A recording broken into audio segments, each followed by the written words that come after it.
असलकुम everyone, I welcome you all here. आज आपका मॉक टेस्ट नंबर 7 है।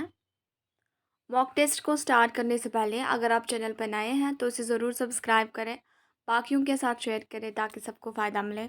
बेल आइकन को हिट करें ताकि आपको सारे वीडियोस की नोटिफिकेशन मिले। और अगर आपको हमारी पीडीएफ चाहिए आप हमारा टेलीग्राम चैनल ज्वाइन कर सकते हैं। नीचे लिंक डिस्क्रिप्शन में है, या आप डायरेक्टली अपना टेलीग्राम खोलें। वहाँ सर्च में आप JKICOM दें, JKICOM आपको लिखना है। ये पब्लिक चैनल है, आपको दिख जाएगा। वहाँ से भी आप इसे डायरेक्टली ज्वाइन कर सकते हैं। तो आज आपका मॉक टेस्ट 7 है। इसमें 20 क्वेश्चंस हैं एज़ यूजुअल।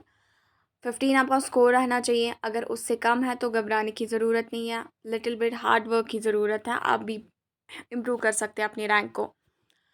और जिनका 15 से ज़्यादा आएगा वो बहुत अच्छी बात है। आपका जितना भी स्कोर आएगा आप हमें कमेंट्स में ज़रूर बोलेंगे कि आपका कितना स्कोर था। हम उन्हें ज़रूर देखेंगे और आपको हमारी तरफ से एक लाइक भी मिलेगा।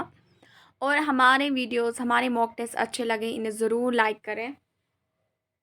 बाकियों के अपने फ्रेंड्स के साथ भी आप शेयर करें। फ्री ऑफ कॉस्ट आपको ये मॉक टेस्ट मिल रहे हैं तो सबको फ़ायदा ही मिलेगा। और VLW में अगर आप पंचायत सेक्रेटरी VLW में रीजनिंग पढ़ना चाहते हैं, प्लेलिस्ट में वीडियोस डाल के हैं, आप वो देख सकते हैं। बाकी पिछले जितने हमारे मॉक टेस्ट हैं आप उन्हें भी अटेम्प्ट करें, आपके लिए बहुत हेल्पफुल रहेंगे मॉक टेस्ट। चलते हैं अपने मॉक टेस्ट की ओर। पहला ही क्वेश्चन नहीं, पहले हम देखेंगे रैंक्स। पिछले मॉक टेस्ट में first rank, second rank, third rank पे कौन आया था। फर्स्ट रैंक पे आए थे mister perfectionist, this is first person, and second person is Sama. दोनों ने 20 आउट ऑफ 20 लिए हैं। Vote of appreciation from my side.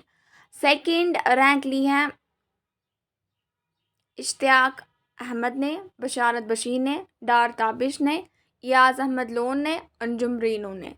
इन्होंने सेकंड रैंक हासिल किया। इन्होंने 19 आउट ऑफ 20 मार्क्स लिए हैं। थर्ड रैंक आई है सज्जाद वानी को, उबाद अब्दुल्ला को, साइफा सती यूसुफ को, शफकत भट्ट को, सीरत रज़ाक को। इन्होंने 18 मार्क्स लिए हैं आउट ऑफ 20। बाकी सब ने भी, चाहे किसी का कम स्कोर था, सबको मेरी तरफ से वोट ऑफ एप्रिसिएशन है। You are trying from your side. ऐसे ही रैंक इम्प्रूव होती है, कोशिश करने से ही रैंक इम्प्रूव होती है। तो आज का question, this is first question on your screen. आप काउंट करते जाएंगे कि आपसे कितने ठीक हो रहे हैं।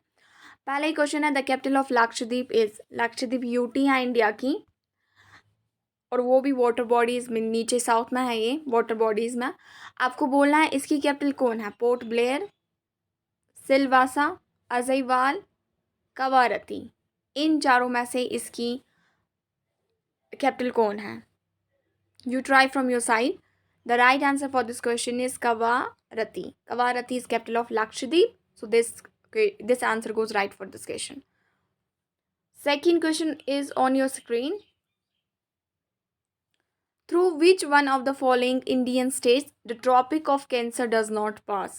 आपको बोलना है इन चारों में से वो कौन सी स्टेट है जहाँ से ट्रॉपिक ऑफ कैंसर पास नहीं होता। अगर आपको पता होगी, इंडिया की 8 स्टेट्स ऐसी हैं जहाँ से ट्रॉपिक ऑफ कैंसर पास होता है, लेकिन इन्होंने 4 दिया है। मीन्स 3 ऐसी होगी जो उस 8 में मैच होगी, एक ऐसी होगी जो उस 8 में नहीं आती होगी। आपको उसी को आउट करना है। आप देखिए नीचे ऑप्शन है मणिपुर, त्रिपुरा, गुजरात, राजस्थान। अगर पता होगी आपको, त्रिपुरा से भी ट्रॉपिक ऑफ कैंसर पास होता है, गुजरात से भी होता है, राजस्थान से भी होता है, लेकिन मणिपुर से नहीं होता है। तो यही पूछा है जिससे नहीं होता है। Option 1 is right here, Manipur is right here. वहाँ पे वो मिज़ोरम है, मणिपुर नहीं। मिज़ोरम से पास होती है, लेकिन मणिपुर उन 8 स्टेट्स में नहीं आता है। Manipur is right answer. Question third is on your screen. Who introduce the term monsoon. जो ये मूनसून की टर्म है ये किन लोगों ने इंट्रोड्यूस की थी। द ब्रिटिशर्स, क्या ब्रिटिश लोगों ने, the Mughals, the Arabs, the Chinese. The right answer is the Arabs. Arabs ने ही इंट्रोड्यूस की ये term monsoon. Fourth question is on your screen. In which of the following states retreating monsoon has more effect. आपको बोलना है कि कौन सी नीचे दी गई स्टेट को रेट्रीटिंग मानसून सबसे ज़्यादा इफेक्ट करता है। नीचे ऑप्शंस हैं, नीचे ऑप्शंस है ओडिशा, वेस्ट बंगाल, पंजाब, तमिलनाडु। रेट्रीटिंग मानसून आपको पता है कहाँ से आता है? वो नॉर्थ ईस्ट से आता है, नॉर्थ ईस्ट से आता है वो, ऐसे नीचे की ओर। फिर थोड़ा यहाँ से वो बे ऑफ बंगाल से थोड़ा मॉइस्चर उठा के यहाँ नीचे तमिलनाडु में उसका असर रहता है। वो तमिलनाडु में ही बारिशें करवाता है, उसका इफेक्ट सबसे ज़्यादा तमिलनाडु में होता है, क्योंकि ये यहाँ से है, ये रिट्रीटिंग मानसून है, नॉर्थ ईस्ट मानसून है। थोड़ा मॉइस्चर ये बे ऑफ बंगाल से उठाएगा, फिर तमिलनाडु को ये इफेक्ट करेगा, वहाँ पे बारिशें हो जाएगी। So the right answer is Tamil Nadu. Tamil Nadu is the right answer. Question 5th is on your screen. Railways Integral Coach Factory. Railways Integral, ICF इसे शॉर्ट में बोलते हैं, Integral Coach Factory is located at which of the following places? कहाँ पे ये located है, किस जगह पे? क्या पटियाला, पिरंबर, चित्तरंजन, बेंगलुरु? इन चारों में से कौन सी ऑप्शन है? The right answer is Perambur, Chennai is the right answer for this question. ये यहीं पे लोकेटेड है। ओके, अब आपको क्वेश्चन है, Amaravati, Bhavani, Hemavati and Kabini are the tributaries of which one of the following rivers? ये 4 ट्रिब्यूटरीज हैं, ये आपको बोलना है ये किसकी ट्रिब्यूटरी हैं, मतलब ये 4 किसी रिवर की ट्रिब्यूटरी है। नीचे आपको चूज करना है किस रिवर की है। महानदी की है, गोदावरी की, कावेरी की, कृष्णा की? The right answer is Kaveri. Kaveri की ये ट्रिब्यूटरीज हैं। यहाँ पे question 7th is on your screen. Which river is known as open sewer in India? किस रिवर को ओपन सिवर कहते हैं इंडिया में? क्या गंगा को, क्या यमुना को, नर्मदा को, गोदावरी को? The right answer is Yamuna. इसे ओपन सिवर इसलिए बोलते हैं क्योंकि इंडस्ट्रियल वेस्टेस, इंडस्ट्रियल मतलब जो आउट प्रोडक्ट्स होते हैं उनके, उसने काफ़ी ज़्यादा पोल्यूट किया है यमुना को, रिवर यमुना को, इसीलिए इसे ओपन सिवर भी कहते हैं। और हिंदी में भी इसे कुछ ऐसा ही नाम बोलते हैं। आपको बोलना है हिंदी में इसे क्या बोलते हैं। Due to the industrial wastage वहाँ पे ज़्यादा यमुना रिवर में हो गया है, इसे ओपन सिवर इन इंडिया बोलते हैं। लेकिन हिंदी में भी इसका एक नाम है, क्या पता आपको वो पूछ जाए। आपको हमें कमेंट्स में बोलना है इसे हिंदी में क्या बोलते हैं। Which one of the following rivers flow between Vindhyan and Satpura range? आपको बोलना है कि विंध्या और सतपुरा रेंज के बिटवीन कौन सा रिवर फ्लो करता है? क्या नर्मदा, क्या सोन, क्या माही, नेत्रावती?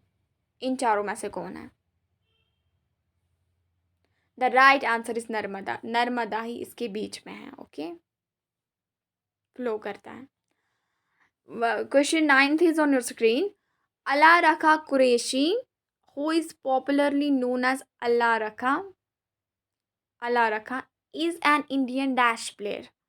जो ये अल्लाह रखा कुरैशी है ना, पॉपुलरली ये पूरे भारत में जाना जाता है अल्लाह रखा के नाम से। Is an Indian dash player. ये कौन सा प्लेयर है? वीणा प्लेयर, ढोलक player, tabla player, sitar player? The right answer is tabla. ये तबला प्लेयर है, इसे अल्लाह रखा के नाम से जाना जाता है। Question 10 is on your screen. Which one of the following was introduced with the coming of British art in India during the colonial period? आप जानते हैं ब्रिटिशर्स कॉलोनीज को बनाते थे, मीन्स एक जगह जाते वहाँ पे कब्जा करते एज अ ट्रेड। पहले ट्रेड की ओर, मतलब पहले वो ट्रेड करते थे, छोटी मोटी ट्रेड तो सच्ची में करते थे, लेकिन इन टर्न उनका मकसद होता था हम वहाँ पे कब्जा भी कर ले। फिर कॉलोनीज को बनाते थे, वहाँ पे हुकूमत करते थे, अपनी लॉज को पास करते थे। ऐसी ऐसी बात है। जब यहाँ कमिंग ऑफ ब्रिटिश आर्ट हुआ in India during colonial period, बोलते हैं कौन सा आर्ट उन्होंने इधर इंट्रोड्यूस करवाया? Mural art, oil painting, perspective, miniatures. इन चारों में से कौन सा उन्होंने इंट्रोड्यूस करवाया कॉलोनियल पीरियड में? The right answer is oil painting. Oil painting is the right answer. Question 11 is on your screen. The well-known painting बानी थानी belongs to the school. आपको बोलना बानी थानी है ना, बहुत पॉपुलर पेंटिंग है। ये किस स्कूल से एसोसिएटेड है? Bundi school, Jaipur school, Kangra school, Kishangarh school. आप खुद से जवाब दें। The right answer is Kishangarh School. Kishangarh School is the right answer for this question. Question 12 is on your screen. Which among the following was the founder of प्रार्थना समाज? Short में पूछा गया प्रार्थना समाज के कौन फाउंडर थे। नीचे कुछ पर्सनैलिटीज का नाम है, आपको चूज करना है the right one. Debendranath Tagore, N G. Chandavarkar, Umesh Chandra Dutta, Atmaram Pandurang. इन चारों में से कौन है? The right answer is Atmaram. Atmaram Pandurang is the right answer. उन्होंने यही इसका फाउंडर है प्रार्थना समाज का। Question 13 is who among the following introduced the doctrine of lapse? आप जानते हैं डॉक्ट्रिन ऑफ लैप्स कितना मशहूर है। तो ये ब्रिटिश के टाइम पे ही यहाँ पे इन्होंने इंट्रोड्यूस करवाया, लेकिन ये किसने करवाया? लॉर्ड कनिंग ने, लॉर्ड रिपन ने, लॉर्ड डलहौजी ने, वारन हेस्टिंग ने। ये किसने करवाया था? ये करवाया था इंट्रोड्यूस लॉर्ड डलहौजी ने। ये सारे क्वेश्चन इंपॉर्टेंट हैं, ये भी बहुत ज़्यादा इंपॉर्टेंट है from JKSSB point of view. आप देखिए, अगर किसी को याद नहीं रहेगा ना कि डॉक्ट्रिन ऑफ लैप्स किसने इंट्रोड्यूस करवाया था, इसको भी डी आगे है डलहौजी, इसको भी, इस पॉलिसी को भी आगे डी है। Doctrine of lapse Dalhousie, doctrine of lapse Dalhousie, दोनों को डी आगे हैं। इससे भी आपको ये याद रह सकता है। Question 14 is on your screen. Rabi crops are sown at the end of. Rabi crops को कब सो करते हैं? एट द एंड ऑफ किस एंड पे? अक्टूबर, नवंबर, दिसंबर, जनवरी। The right answer is November. Rabi crops को बोलता है विंटर क्रॉप्स भी। ये इम्पोर्टेंट है बहुत ज़्यादा, ये भी पूछा जाता है इन क्रॉप्स को क्या बोलता है। रबी क्रॉप्स को बोलता है विंटर क्रॉप्स। दूसरी बात, जो खरीफ क्रॉप्स है ना, खरीफ क्रॉप्स, उन्हें बोलते हैं मूनसून क्रॉप्स भी। क्या बोलता है? मूनसून क्रॉप्स भी। मूनसून क्रॉप्स भी उन्हें कहा जाता है, ये आप याद रखेंगे। रबी क्रॉप्स और विंटर क्रॉप्स, खरीफ क्रॉप्स और मूनसून क्रॉप्स। इसका हमने आपको जवाब बोल दिया, इसका आएगा नवंबर। 15 question is on your screen. Which fibre is called the golden fibre? किस फाइबर को बोलते हैं गोल्डन फाइबर? कॉटन को, जूट को, रयान को, वूल को? The right answer is jute. Jute को ही बोलते हैं golden fibre. Question 16 is Lonar lake is situated in the state of dash. Lonar lake किस स्टेट में सिचुएटेड है? Is it Maharashtra, West Bengal, Telangana, Andhra Pradesh? आप खुद से जवाब दें। The right answer is Maharashtra. Maharashtra में लोनार लेक, कुछ लेक्स हैं जो बड़ी ही मशहूर हैं इंडिया में। और आप पता ही है लोनार लेक कैसे बना है? वो एस्ट्रॉइड का नीचे आ जाना, वहाँ पे वो डिप्रेशन का क्रिएट हो जाना, तो वहाँ पे ये लोनार लेक बना है, इसलिए इसको जियोलॉजिकल हेरिटेज साइट भी माना जाता है। This is very important from JKSSB point of view. कुछ लेक्स हैं जो जम्मू कश्मीर में अभी बहुत ज़्यादा इंपॉर्टेंट है, जो थ्रू आउट कश्मीर में, आई मीन से थ्रू आउट इंडिया भी बहुत इंपॉर्टेंट है। उनकी कोई ना कोई ख़ास वजह है, इसलिए वो competitive exam whether it's at the state level और it's at the central level, वो क्वेश्चंस, ये वाले क्वेश्चंस पूछे जाते हैं। ये महाराष्ट्र में है। यहाँ देखें, which of the following species are not in the IUCN classification of threatened species? आप जानते हैं IUCN भी क्लासिफिकेशन देते हैं थ्रेटनड स्पीशीज भी की, लेकिन उनकी क्लासिफिकेशन जैसी उन्होंने क्लासिफिकेशन दी होगी। For example A category, A भी नहीं उन्होंने दी है, I am citing an example. B category के एनिमल्स या स्पीशीज़, सी कैटेगरी के, डी कैटेगरी के, मगर इन्होंने एफ को इंट्रोड्यूस नहीं किया, इन्होंने ए बी सी डी की क्लासिफिकेशन दी है, वही मामला है। इन्होंने पूछा, इन्होंने एक क्लासिफिकेशन दी है, लेकिन उसमें एक लफ्ज़ नहीं आएगा, एक क्लासिफिकेशन नहीं आएगी, वही आपको आउट करनी है। वही हुआ ना, नॉट का मतलब है ना वही ना, आउट करना है। जैसे यहाँ पे आप इन्होंने बोला एफ बी उनकी क्लासिफिकेशन, आपको एफ को काटना है क्योंकि ये एफ की क्लासिफिकेशन नहीं दे रहा है। अब नीचे देखें, फिर से पढ़ती हूँ। Which of the following species are not in the IUCN classification of threatened species? Harmful, extinct, vulnerable, endangered. देखें, इनकी क्लासिफिकेशन में एक्सटिंक्ट भी आते हैं, वल्नरेबल भी बोलते हैं कौन कौन स्पीशीज वल्नरेबल है, एंडेंजर्ड भी बोलते हैं कौन कौन स्पीशीज एंडेंजर्ड है, बट इनकी क्लासिफिकेशन में हार्मफुल इन्होंने कोई नहीं बोला है। कौन स्पीशीज हार्मफुल है ये इनकी क्लासिफिकेशन नहीं है।